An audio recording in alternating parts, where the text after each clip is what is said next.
by Lyndon A. Lewis is by far amazing. I can't stress this enough. This is definitely a novel you really have to read it. And I'm going to tell you why. Because Lewis is a great writer. They are incredible in everything that they do. First and foremost with their characterization and their character growth. And not only that, but they are expanding the world here. They are taking the world that they've built and they're adding to it. So there are new characters to play in this novel, and I want to talk about them a little bit more in a second, but I really want to highlight the growth of the characters that were already established in the first sister. So you have Leto, you have Hiro, and you have Astrid, who was first called the first sister. Now, I think it's really great that she has a name, and this is a name that she's given herself, and that speaks volumes, because if you've read the first novel, she was just the first sister. What the first sister is, they're part of a kind of, I guess you could say, religious group, and they function like a Handmaid's Tale. You know, that's the closest illusion I could give you right now. Their function in society is similar to the Handmaid's Tale. They are there to appease men, unfortunately. And you're looking at her go through this incredible journey. You are watching her go through this incredible journey. And that's what I think is really the most impressive part on her characterization, because honestly, she is amazing. Everything that she's been through, everything that she's gone through, and for her to regain agency of herself by giving herself a name, it's a lot. It really is. She never had a name before. She was just the first sister, and now all of a sudden she has a name. She has a name so that she can own herself and own her body, and I think that that's such an empowering message, especially with everything that's going on in the world today. I think it's such an empowering knowledge for her to stand up for herself and say, my name is Astrid. You know, her name was taken from her. Her voice was taken from her. But now she's like, no more. My name is Astrid. I'm going to clean up this motherhood. I will be the next mother, and I will put you all in your places. And I think that that's what really makes her so astounding. To see her character development and to see her grow. I honestly was just captivated from beginning to end, watching her grow and develop as a character. I mean, I can't stress that enough. I really can't, because like I said, with everything going on in the world, it's even more impactful when you're reading it, especially if you're a woman who's reading it. It is more impactful. It is powerful to read this story, to see her stand up for herself. And the fight, oh my God. She never loses the fight within her. She is formidable. She is strong. And there's so much more I want to say about her, but I don't want to spoil the first book for you if you haven't read The First Sister yet, because there's a lot that happened to her in the first book that really plays a lot in her characterization and a lot in her strength that she finds within herself. I don't want to spoil it. All I can say is you have to read The First Sister, and you have to, hands down, read this novel. Again, it's incredible. Now, as for Hiro, in the first novel, they were not really an active participant. I will say that Lewis's writing was really compelling in the first novel, because we are getting to know Hiro through their voice recordings that they left for Leto. They're there They break up the story without breaking up the pacing, mind you, and you're getting to know this character, who they are to their core. Now, what's really interesting is now they are an active participant in the storytelling. They are going through the motions of being present in the storytelling so that they can really build up their own narrative. And I think that that's really compelling, because a lot of times, you know, Hiro is still trying to kind of destroy their father's hold on them. You get to see a lot their father always wanted them to choose a gender. Like, you want to be a girl? Fine, be a girl. You want to be a boy? Fine, be a boy. But their father really didn't understand what it meant to be non-binary. That sometimes they wanted to be a girl and sometimes they wanted to be a boy. They're actually the scene exactly like that.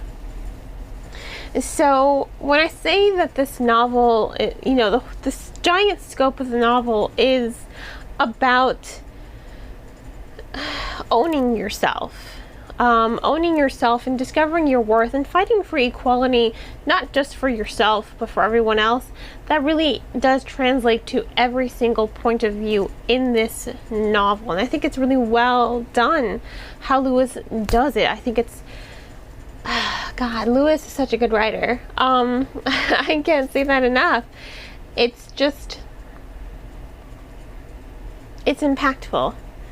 It is impactful. You are seeing this struggle that Hiro has with, much like with Astrid, regaining their identity. Because, again, I don't want to spoil the first book, but their identity was pretty much stripped and taken from them on a microscopic level in the first novel. So here they are, they're trying to fight for equality and justice for Asters, but what they're also trying to do is regain their sense of self that they lost in the first novel. And that's what I thought was really compelling. You know, I really did love it. I thought it was, oh God, it's so well done. I don't think I can stress that enough, how well done this novel is. It was just, so good. But now we have more characters in the mix. We still have Lito's still going on their own journey as well, and I like that their journey is continuing what they started in the first novel. Again, more self-worth, but they're also fighting with the Asters. They're fighting for equality of other beings, which I think is really good to see. Again, this novel is relatable. It does speak volumes.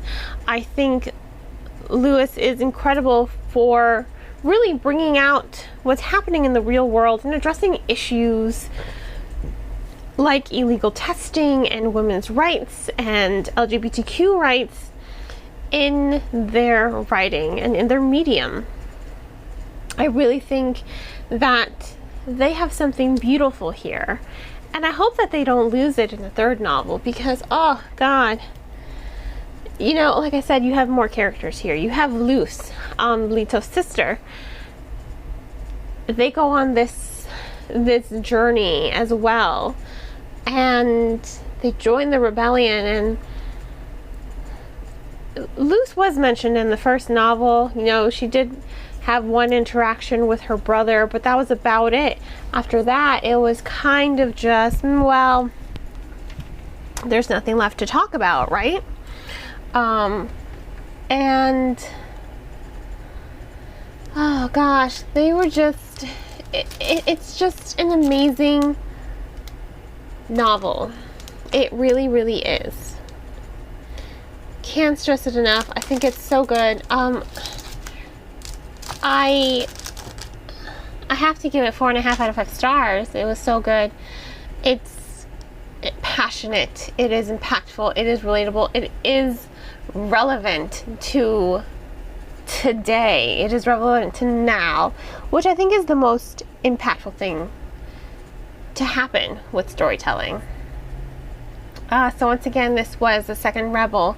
It is the sequel to The First Sister by Lyndon A. Lewis. Once again, it is astounding as a space opera. I love the science fiction. I love the pacing. I love the character development. I love the world building. There's really nothing bad that I can say about the novel. It really does have a great storytelling aspect to it. So please remember to purchase the book from your local bookseller or online book retailer. If you don't have a bookseller near you, please shop online on bookshop.org, which will they will find an independent bookstore near you and donate a percentage of your sales to that bookstore. You can also shop on barnesandnoble.com. Barnes & Noble delivers everywhere, including internationally. You can also shop on booksamillion.com, as well as IndieBound, Book Depository, Better World Books, and bookoutlet.com. If money's tight, there are a bunch of other options. You can go to your local library to get a physical copy. You can use your library card or get a digital library card to get an ebook or audiobook using the Libby app, Libby. It is a free app. I just started using it myself. I do love it. It's pretty great. I love the formatting, and guess what? It's free. If money is not too tight, you can also sign up for Scribd for $8.99 a month. They're basically like the Netflix for books. You can select thousands of books and audiobooks to read. Definitely cheaper than getting an Audible subscription. Again, $8.99 a month. You have to wait for that monthly credit to get one book, or you can just spend $8.99 a month and listen to or read as many audiobooks, ebooks as you want.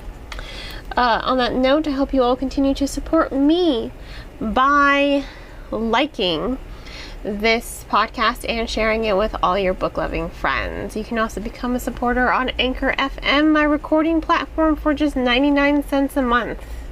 Hope you all have a wonderful rest of your day, and as always, happy reading.